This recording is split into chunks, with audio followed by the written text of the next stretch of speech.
Comment être heureux quand on a raté sa vie? C'est la question dans laquelle je vais répondre dans cette vidéo. Alors, qu'est-ce que j'entends par là? En fait, euh, avoir raté sa vie, c'est une phrase qu'on peut se dire quand on écoute notre petite voix intérieure et qui nous donne un peu cette frustration sur le moment présent. Et ça, c'est quelque chose qui m'est arrivé plusieurs fois de me le dire. C'est un peu triste ou dévalorisant de se le dire et de le penser. Euh, Maintenant, quand ça revient souvent, bah, on a envie de s'en débarrasser. Et voilà, c'est la raison pour laquelle je fais ces vidéos. Voilà, donc il y a deux actions à mener pour, qui va vous permettre de ne plus... voilà, il y a deux actions à mener qui va vous permettre de ne plus avoir cette phrase en boucle dans votre tête. Ça va être d'oublier votre passé. Hein. C'est avoir raté sa vie, c'est le sentiment de se dire, bah tiens, sur les actions que j'ai menées, sur les choix que j'ai faits, bah, j'ai pas eu les résultats que je voulais. Donc j'ai cette frustration de me dire que bah, j'ai raté ma vie. Voilà. Donc le passé ne changera jamais. Donc si vous voulez plus avoir, vous voulez être heureux, il faudra forcément oublier d'une certaine manière votre passé. Ensuite, la deuxième chose, ça va être d'avoir plus de réussite que d'échecs pour justement oublier votre passé. Alors comment on fait pour oublier le passé et comment on fait pour avoir des réussites? Donc c'est ce qu'on va voir tout de suite maintenant. Allez, c'est parti. Alors, dans la première chose, c'est oublier son passé. Donc, comment on fait? Eh bien, c'est simple, on va être dans l'action le plus souvent possible. Donc, être dans l'action, c'est l'inverse que d'être dans la réflexion. Forcément, quand on est concentré sur ce qui se passe, sur ce qu'on est en train de faire, bah, on est moins pensif et donc forcément, on est plus heureux. Donc ça, c'est la première chose. Ensuite, ça va être lorsque les moments où vous pensez à votre passé, parce que vous êtes forcément amené à le faire, bah, ça va être plutôt d'être dans l'acceptation. L'accepter, ça veut dire l'accepter sans amertume, sans colère. Voilà. Et donc, si vous êtes trop dans l'amertume, si vous êtes trop dans la colère, bah, pour faire estomper un peu ce sentiment, il faut bah, exprimer votre colère ou exprimer votre amertume. La colère peut s'exprimer parce que en fait, vous discutez peut-être avec des personnes qui vous ont connu il y a longtemps, vos anciens collègues, vos parents, votre famille. Voilà, c'est des gens avec qui vous avez grandi.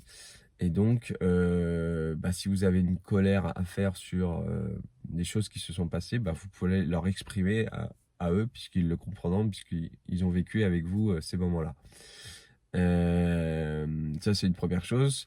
L'amertume, c'est plutôt un sentiment qu'on va estomper en écrivant, voilà, vous écrivez, vous prenez du papier et vous écrivez. Et en fait, le fait d'exprimer par écrit fait que vous allez justement estomper cette petite voix intérieure qui vous dise ah, j'ai raté ma vie. Écri- écrivez, écrivez le fait que vous démontrez en quoi vous avez raté votre vie. Par exemple, vous l'écrivez pour vous-même. Alors, il faut vraiment se forcer à le faire. Alors, faites cet exercice-là plutôt le soir, parce que votre esprit est un peu fatigué et donc vous êtes moins sensible le soir comme tout le monde. Et donc ça va vous permettre bah voilà, de poser les choses, de se dire voilà, je l'ai écrit, et puis ce papier-là, soit je le garde, soit je le jette. Mais au moins, voilà, ça estompe vraiment cette petite voix intérieure. Voilà, l'autre chose, c'est que cette énergie négative, une fois que vous commencez un petit peu à la maîtriser, bah, ça va être de la transformer en énergie positive avec ce fameux passage à l'action. Donc, qui va vous donner aussi une direction et un sens à votre nouvelle vie, entre guillemets. Ok, donc ça, c'était comment oublier le passé.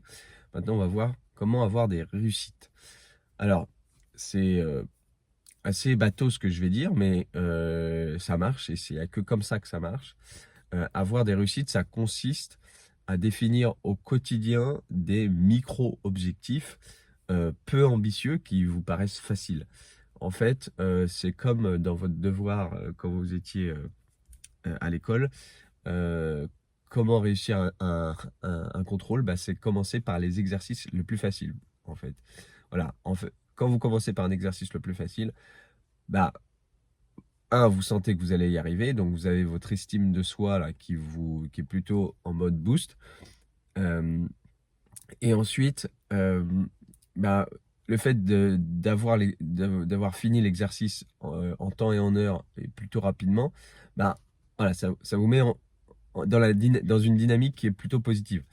Voilà, pour surmonter le prochain exercice qui est plus difficile, cet obstacle, bah, voilà, vous aurez de l'élan, on va dire, d'un point de vue intellectuel pour passer cet obstacle. Bah, c'est un peu pareil pour réussir vos projets et vos grandes envies.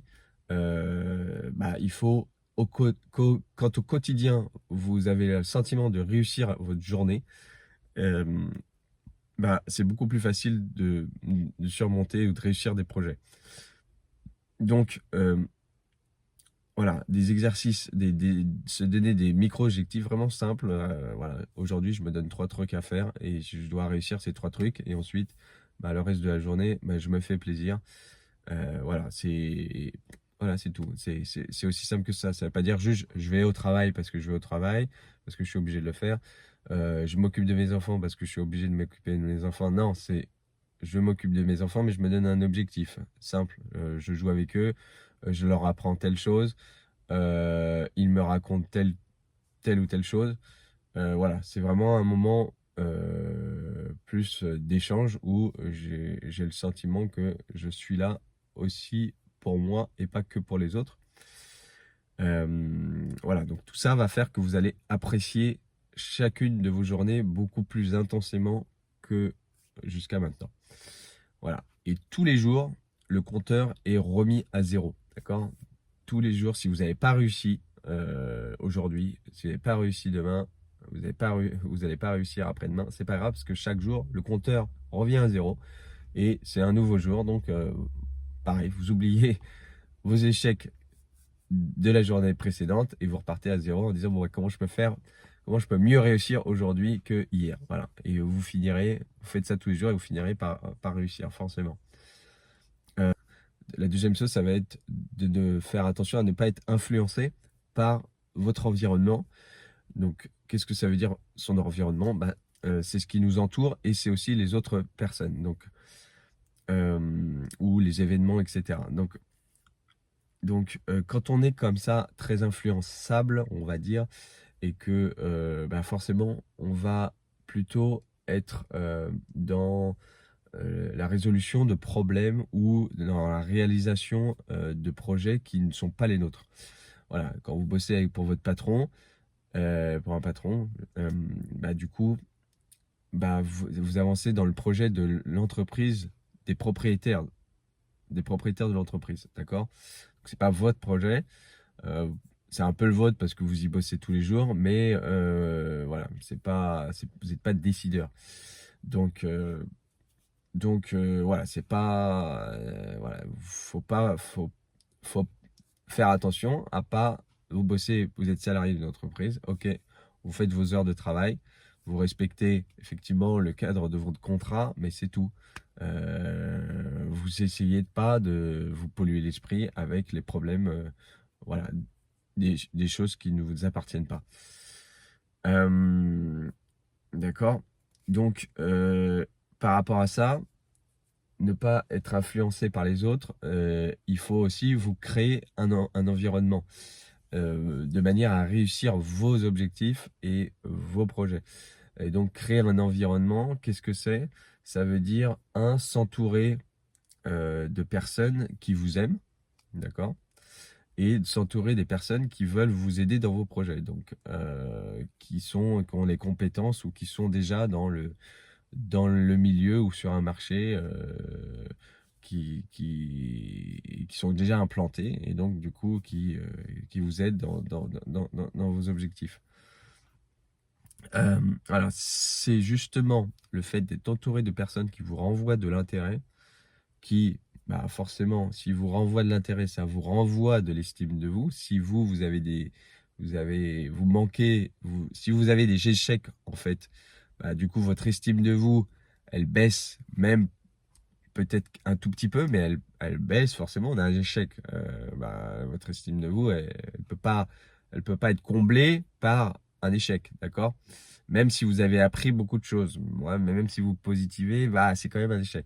Voilà. Et le fait que dans cette même journée, dans ce même environnement où vous connaissez vos échecs, le fait d'être entouré de personnes qui vous renvoient de l'intérêt, pas que votre famille, pas que vos amis, mais aussi professionnellement, ben, voilà, ça rééquilibre les choses et ça vous redonne du boost pour réussir le lendemain.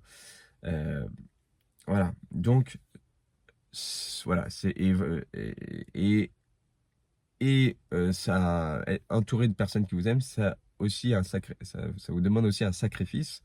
Et c'est ça qui est un peu difficile, c'est que bah, les personnes qui vous renvoient de l'intérêt sont pas forcément les personnes les plus compétentes par rapport à vous, puisque forcément, euh, une, une personne qui vous renvoie de l'intérêt, c'est une personne qui vous considère comme quelqu'un de compétent et qui a plutôt besoin de vous. Mais l'inverse n'est pas aussi réciproque. Et donc ce sacrifice que vous faites a finalement cet intérêt de vous donner bah, de l'intérêt et de l'estime, et vous renvoie à vous de l'estime de vous, quoi. Ok, donc ça, c'est hyper important et on n'y pense pas assez souvent. Voilà, donc entourez-vous de personnes qui vous aiment, entourez-vous de personnes qui veulent vous aider dans votre projet euh, et que vous pouvez payer pour ça. Par exemple, vous pouvez payer des gens. Moi, c'est ce que je fais en ce moment, c'est que je paye quelqu'un pour m'aider dans mon projet de formation en ligne et de chaîne YouTube. Voilà, donc j'ai besoin de son temps, j'ai besoin de l'écoute et j'ai besoin de ses compétences. Bah, je le paye pour ça, donc voilà. Et ensuite, des micro-objectifs que vous définissez la veille pour le lendemain sur vos objectifs de votre journée. Et bah, comme je vous l'ai dit au début, être dans l'action. Voilà. Pas trop dans la réflexion, être surtout dans l'action. Vaut mieux essayer et se planter que réfléchir et rien faire. Voilà. Ok, allez, au bout du tunnel, vous aurez enfin ce que vous cherchiez, c'est-à-dire ce bonheur éternel. Je vous souhaite une très bonne journée. C'était JTMI. À bientôt.